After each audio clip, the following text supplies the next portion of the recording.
هیڅ منسوب بهرنیو سفارتونو ته نشي تللی.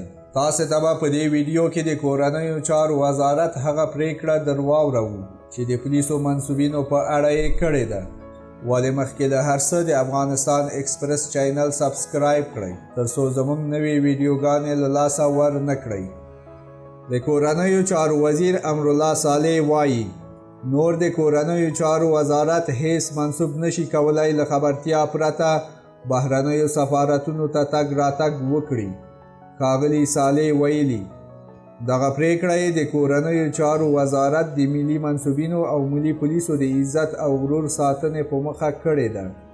دغه پریکړه سر له راتلونکي دوشنبې چې د 1990 کال د جدي 10 نیټې سره سمون خوري پلي کیږي او له هغې وروسته به د کورنیو چارو وزارت له هر ملکي او نظامي منسوب سره چې سرغړونه ترې وکړي قانوني چلن وشي.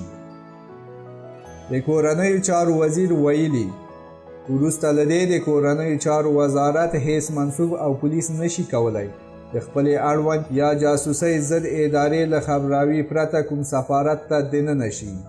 د ښاغلي صالح په دې امر کې راغلي د کورنیو چارو وزارت هیڅ ملکي او نظامي منسوب اجازه نه لري چې په سفارتونو کې د ملي ورځو، خپلواکۍ ورځو او شپنیو میلمستیاوو کې ګډون وکړي.